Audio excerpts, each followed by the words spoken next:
Nah, jadi membaca Alkitab itu betul-betul kita mengizinkan Roh Kudus yang menguasai hati dan pikiran kita, sehingga akhirnya kita tidak bosan. Bagaimana sih Nang kayak anak remaja menerima khotbah itu gimana sih? Pertanyaan terakhir, Alkitab itu dipercaya gak sih Nang?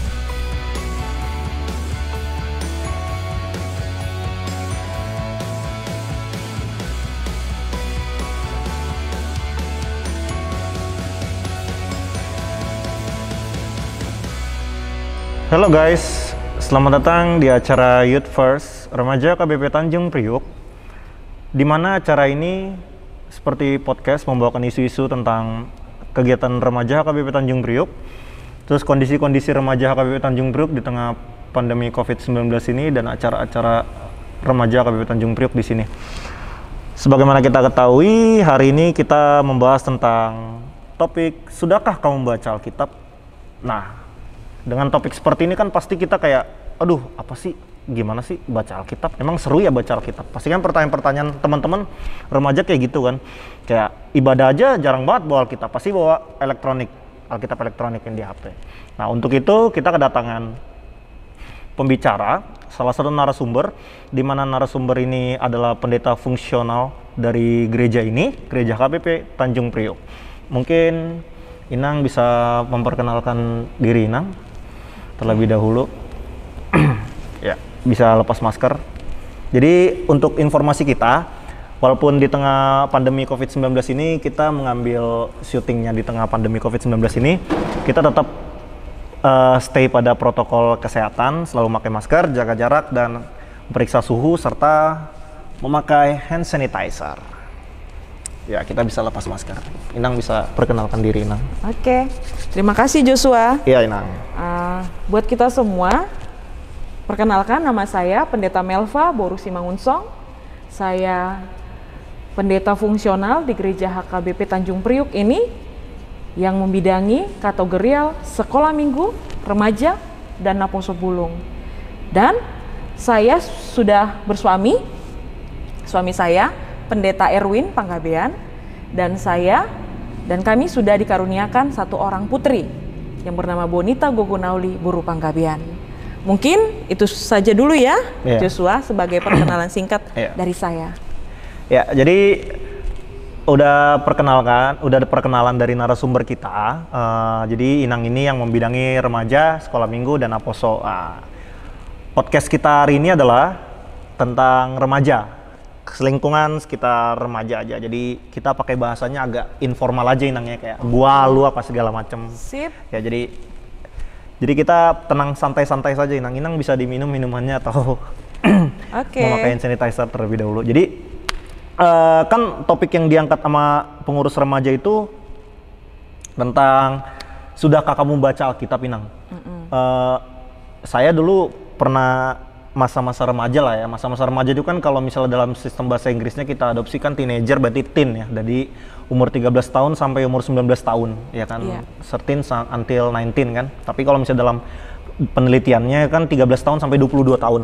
Umur saya udah jalan 23 tahun, artinya saya udah melewati masa remaja, masa mencari jati diri ya, kalau bisa dibilang ya. Masa-masa brutalnya lah, bukan masa mencari jati dirinya. Nah, tentang Alkitab nih Inang. Penting gak sih Alkitab kalau misalnya anak remaja itu baca? Nah, sebelum Inang jawab, Joshua punya Alkitab nggak? Oh, punya dong Inang. Ini saya punya Alkitab. Saya selalu bawa kalau ke gereja. Kenapa dibawa Alkitabnya? Kalau ke gereja saya bawa sih Inang. Kenapa? Karena penting kan? Karena penting sih, ya benar. Jadi, kenapa Alkitab ini penting bagi kita? Karena memang bagi kita orang Kristen, Alkitab ini sebagai buku panduan, penuntun. Jadi di dalam Alkitab ini banyak sekali tulisan-tulisan yang diilhamkan oleh Allah. Bisa kita buka di dalam 2 Timotius 3 ayat 16. 2 Timotius 3. 2 Timotius 3 ayat 16. Nah, teman-teman yang nonton juga bisa baca ya. Ya, bisa dibuka. Bisa dibuka Alkitabnya, 2 Timotius 3 ayat 16. Nah, di sana dikatakan segala tulisan yang diilhamkan Allah memang bermanfaat untuk mengajar, menyatakan kesalahan, memperbaiki kelakuan, dan untuk mendidik orang di dalam kebenaran.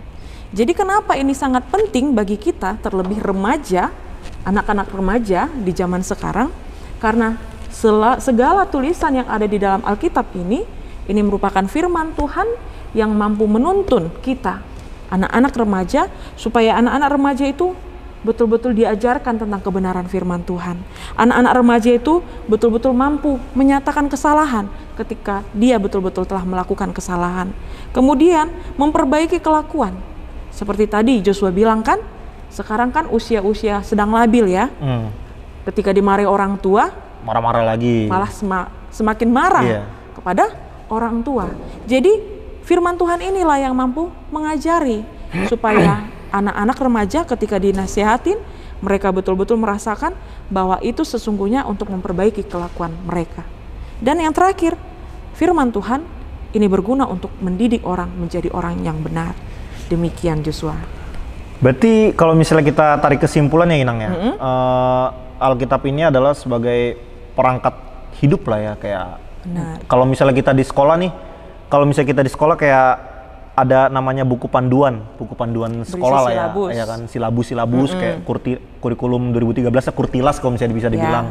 Panduan kelas 1 belajarnya gimana, kelas 2 belajarnya gimana. Berarti artinya sebenarnya kalau dalam tarik kesimpulan itu kan secara general umum tuh Inang, yang tentang kebenaran, penuntun kebenaran apa segala macam. Nah, kalau dalam Alkitab itu kan sebenarnya bisa dikatakan itu secara gambaran umum. Untuk spesifik remajanya gimana sih Inang? Sedangkan banyak banget kan komik yang lebih tertarik banget tuh kita tuh baca komik, baca webtoon. Nah, yang lagi happening kan webtoon, komik, tambah lagi kalau yang anime banget tuh bacanya manga. Ya, bagian cerita tentang One Piece lah, Naruto lah, itu kan lebih menarik karena ada gambarnya, mudah dipahami, atau menarik kita untuk berimajinasi. Sedangkan kalau kita baca Alkitab, saya jujur Inang ya, dalam membaca Alkitab, saya sendiri bingung sih, bukan bingung, jadi nguras otak. Ini apa ya? Sedangkan maksudnya kayak misalnya dalam Ibrani 10 ayat 38, tetapi orangku yang benar akan hidup oleh iman, dan apabila ia mengundurkan diri maka aku tidak berkenan kepadanya.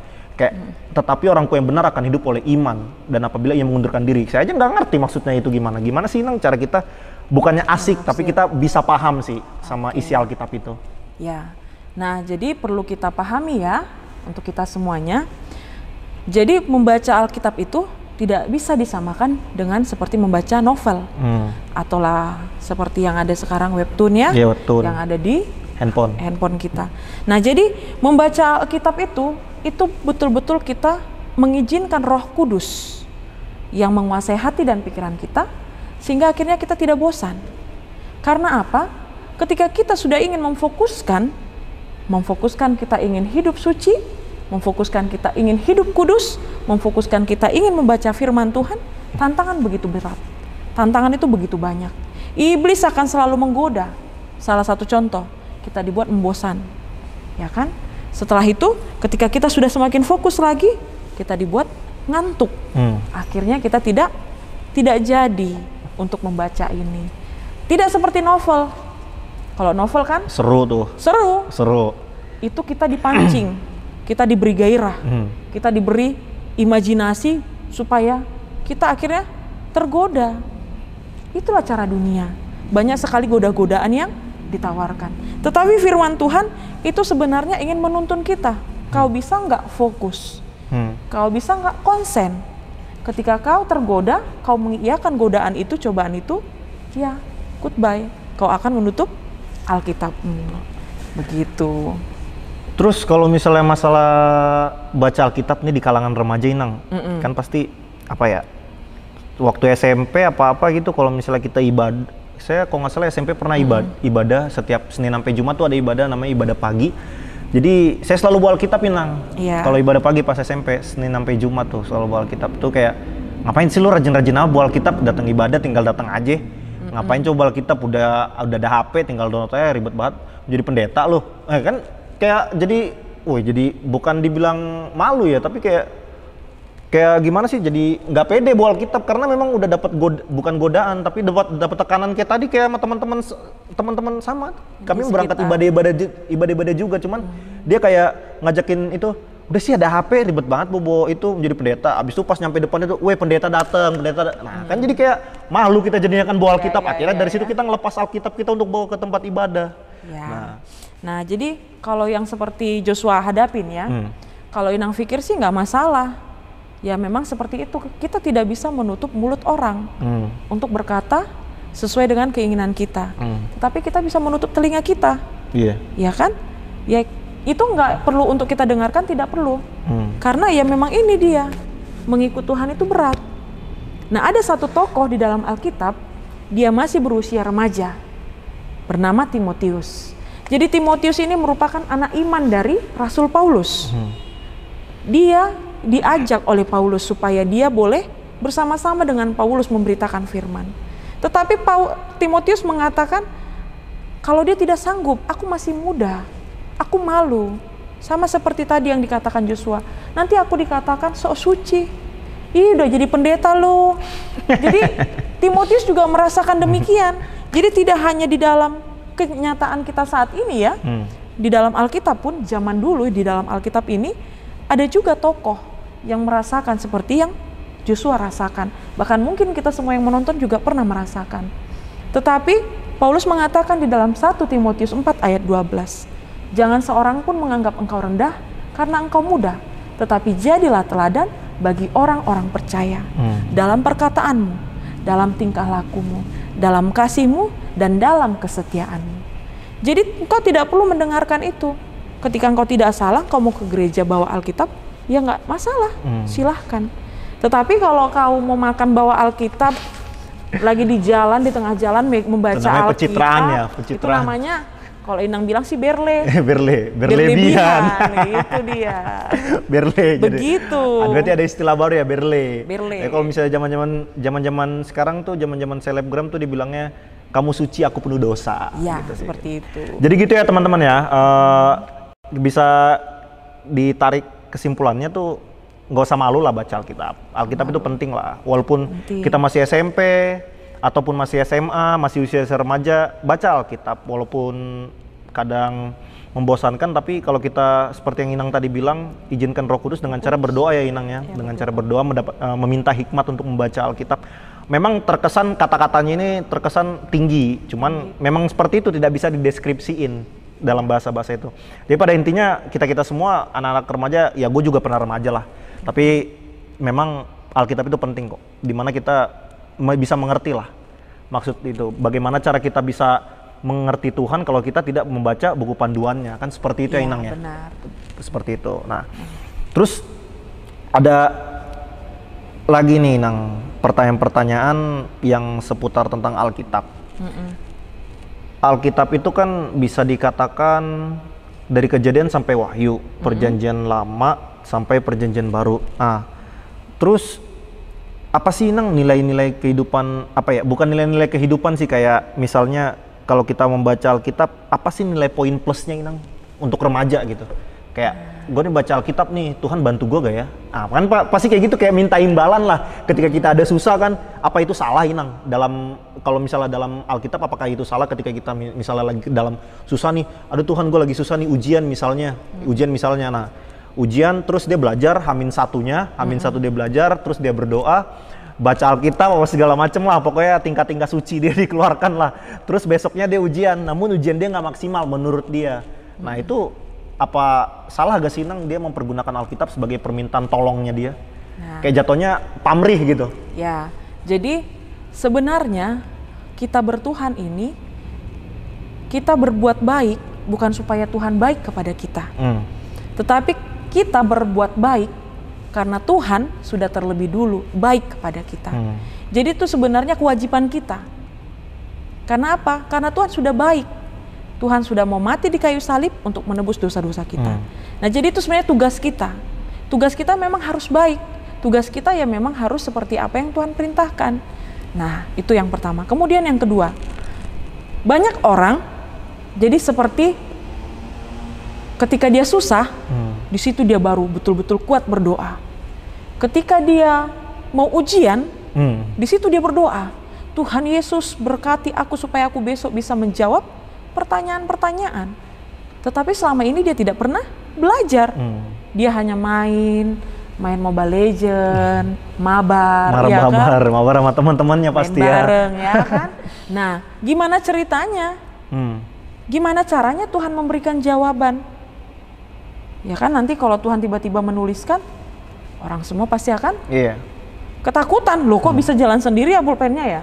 Jadi horor jadi horor. Gitu. Pulpen nulis sendiri. Jadi bagaimana? Ya kalau kita memang membutuhkan pertolongan Tuhan, kita berdoa supaya Tuhan menolong kita, tetapi kita tuh jangan memaksa.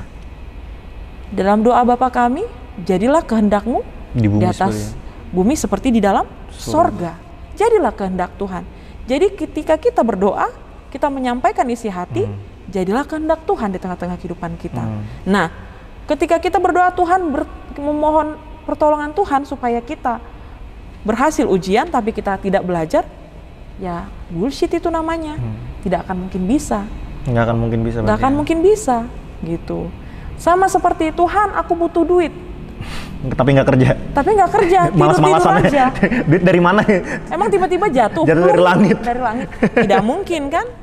Itu sebabnya dikatakan orait labora, bekerja sambil berdoa. Nah, jadi iman itu pun demikian. Iman itu ketika kita beriman kepada Tuhan, iman itu tidak pasif, bukan hanya diam. Tuhan, aku percaya sama-Mu. Tuhan, aku yakin kepadamu. Tuhan, aku rajin membaca firman-Mu. Tapi dia diam-diam saja. Dia tidak bekerja, dia tidak melakukan aktivitasnya, pekerjaannya, tugas dan tanggung jawabnya. Itu sama saja tidak beriman. Makanya ketika kita mengatakan kita beriman, kita percaya, kita memohon pertolongan Tuhan, maka dibutuhkan juga aksi. Iman itu harus bergerak. Iman itu harus melakukan pekerjaan. Inang ambil contoh ya, Abraham. Abraham itu dikenal sebagai bapak orang percaya. Abraham disuruh Tuhan pergi ke sebuah tanah. Itu merupakan tanah perjanjian. Abraham tidak tahu di mana tanah itu, tempat itu. Abraham tidak tahu jalan ke sana. Tetapi dia beriman, dia percaya. Dan dia imannya tidak duduk-duduk saja, tetapi dia bergerak. Dia pergi ke tanah perjanjian sesuai dengan apa yang ditunjukkan oleh Tuhan. Jadi begitu juga untuk kita. Begitu. Oh, paham sih. Ini kalau nggak salah Abraham ini seperti khotbah minggu lalu. Minggu lalu lah ya. Hari Minggu kemarin lebih tepatnya. Ya, kalau nggak salah Inang memberikan suatu ilustrasi yang bapak-bapak berjalan di atas jalan sirkus itu kan, seutas tali. Pada saat ditanya, percaya gak kalian kalau saya bisa melewati ini sekali lagi, ya kan? Kalau tidak salah saya ingat, percaya gak kalian kalau saya bisa melewati satu kali lagi? Penontonnya pada bilang percaya, ya kan? Penontonnya pada bilang percaya. Terus pas ditanya, percaya gak kalau saya bisa gendong di satu seutas tali ini, saya bisa melewati ini dengan menggendong orang? Penonton bilang percaya. Cuman pada saat si orang itu bilang, siapa yang mau saya gendong? Nah, diam semua nggak ada yang percaya. Nah, di situ berarti iman itu bukan secara omong doang, tapi secara pergerakan. Berarti intinya ini bisa ditarik ke khotbah minggu lalu ya, berarti Inang ya. Berarti si anak kecil yang kemarin itu, yang si anak kecil itu tunjuk tangan, dia bilang, saya yang mau jadi apa ya, bisa orang dikatakan orang yang digendong, kayak volunteer yang digendong untuk melewati seutas tali itu. Nah, berarti kita harus seperti anak kecil lah ya, polos. Cuman dia percaya terhadap bapaknya, kalau bapaknya tidak akan menyakiti anaknya. Benar. Poin-poinnya sepertinya menarik. Hanya saja kalau kita ingin membacanya dan mendengarkannya, karena memang bisa dikatakan seperti ini sih, Inang, remaja-remaja jangan sekarang sih, kalau misalnya nggak disuruh catat khotbahnya, kalau misalnya nggak dicatat khotbah karena CD juga, kayaknya mereka datang gereja kumpul persembahan. Mungkin karena saya dulu angkatan CD saya agak keras juga, Inang. Bukan keras dalam artian kita tetap solid, cuman agak sedikit selengean lah, Jadi kita datang gereja ya udah gereja kasih persembahan, ya udah enough gitu, kayak khotbah terlalu bagaimana sih, Inang, kayak ini kayak anak remaja nerima khotbah itu gimana sih, Inang? Nah, jadi bagaimana cara menerima khotbah ya? Khotbah itu. Inang tarik ke diri Inang sendiri. Inang juga dulu pernah remaja. Nah, ketika berkhotbah, para pendeta di depan, tidak bisa dipungkiri orang akan ngantuk. Tetapi saya akan berusaha mencari cara bagaimana saya supaya tidak ngantuk, ya saya membaca sendiri Alkitab itu. Jadi ketika pendeta mengatakan khotbahnya dari depan, maka saya akan membaca, oh ini yang dimaksudkan tadi oleh pendeta, sesuai dengan ayat ini. Jadi di situ ada cara saya buat supaya saya bisa memfokuskan diri saya dengan setiap perkataan yang disampaikan oleh pendeta dari depan. Akhirnya saya tidak ngantuk, akhirnya saya bisa mengingat, sama seperti Joshua tadi. Puji Tuhan ya, Joshua masih bisa mengingat khotbah kemarin. Nah, karena apa? Karena kita memang mau memberikan diri kita, memberikan hati kita. Jadi ketika kita sudah, poin pentingnya, bukalah dulu hatimu, bukalah dulu pikiranmu. Kalau kita sudah betul-betul mau membuka, maka kita akan memfokuskan bagaimana caranya supaya bisa fokus bisa serius. Sama seperti contoh ya, ini kan remaja hampir naposo lah ya, dan bisa dikatakan nih sebenarnya Joshua udah nggak cocok naposo, lagi ya jadi remaja. Tetapi dia ketua pengurus remaja. Ketika kalian jatuh cinta, waduh, pasti banyak sekali cara. Banyak sekali cara supaya bisa mendapatkan si wanita tersebut. Ya kan? Kasih bunga lah, kasih coklat lah, kasih mulut-mulut manis lah ya Inang, mulut buaya-buaya rawa juga bisa digunakan loh. Apa tuh kalau nggak salah Filipi yang Filipi 3 aku selalu mengingat, aku mengucap syukur kepada Allahku setiap kali aku mengingat kamu. Ya kan? Mulut-mulut buaya Nasrani itu. Bagaimana caranya supaya kita bisa mendapatkan? Sama seperti itu juga ketika kita ingin fokus terhadap firman Tuhan, kita ingin fokus membaca Alkitab, kita akan berusaha sekuat tenaga berbagai cara supaya kita bisa fokus serius. Jadi ini pertanyaan terakhir Inang. Oke. Ini pertanyaan terakhir yang paling penting dari semua rangkaian pertanyaan tadi. Alkitab itu gimana sih cara bacanya, terus cara memahaminya, sampai-sampai ke iman kita, bagaimana cara kita memfokuskan untuk mendengarkan si pengkhotbah. Pertanyaan terakhir, Alkitab itu dipercaya gak sih Inang? Nah kalau saya pribadi, saya percaya kepada Alkitab karena itu iman saya. Seperti yang dikatakan di dalam Ibrani 11 ayat 1, iman adalah dasar dari segala sesuatu yang kita harapkan dan bukti dari segala sesuatu yang tidak kita lihat. Nah kita tidak lihat, ini ribuan tahun yang lalu dituliskan. Tidak tahu, saya tidak kenal itu siapa Matius, saya tidak kenal itu siapa Abraham, siapa itu si Musa, tidak. Tetapi iman saya mengatakan, iman itu tidak langsung seketika itu saja, tetapi proses kehidupan, mulai saya kecil, diajari oleh orang tua, sekolah minggu diajarkan tentang firman Tuhan, remaja, ketika Marguru Malua, kemudian Naposo Bulung, hampir sampai akhirnya saya masuk ke sekolah tinggi teologi ya. Itu akhirnya menunjukkan, ya saya percaya kepada Alkitab, saya percaya kepada firman Tuhan. Karena iman saya, iman itu ya memang tidak bisa dilihat secara mata, tetapi saya merasakan ada kuasa Roh Kudus di dalam firman Tuhan itu. Begitu. Baik. Jadi catatan ya, kalau kita mengatakan kita Kristen, berarti kita juga seharusnya percaya kepada firman Tuhan yang ada di Alkitab ini. Ya, sangat menjawab. Artinya, berarti intinya Alkitab bisa dipercaya dikarenakan landasan dari iman kita sendiri. Jadi ketika kita tidak percaya Alkitab, itu berarti iman kita sendiri yang nggak percaya. Jadi teman-teman remaja, sampai di sini perjumpaan Youth First Podcast episode pertama kita di Gereja HKBP Tanjung Priuk. Semoga teman-teman bisa mendapatkan main point atau poin-poin utama dan teman-teman mendapatkan pengetahuan-pengetahuan yang lebih luas lagi dan akhirnya mungkin menumbuhkan iman dan kepercayaan teman-teman terhadap Alkitab atau memungkinkan teman-teman menjadi rajin membaca Alkitab karena dalam Alkitab banyak sekali jawaban-jawaban kehidupan yang akan kita jalani ke depannya. Jadi terima kasih ya Inang atas partisipasi Inang menjadi narasumber kita di malam hari ini. Semoga Tuhan selalu memberkati dan terima kasih atas semua jawaban itu Inang. Satu poin penting yang terakhir ya, memang sekarang zaman sudah canggih, teknologi sudah semakin canggih. Kita boleh saja mempergunakan Alkitab elektronik, tapi jangan sampai kita mengabaikan apalagi menghilangkan Alkitab kita ini. Itu saja. Itu teman-teman, wajib diingat bawa Alkitab, jangan Alkitab elektronik. Alkitab elektronik banyak godaan, banyak WhatsApp, Line, chat-chatan dari gebetan, pacar ya. Ya, sampai sini teman-teman. Bye-bye semuanya.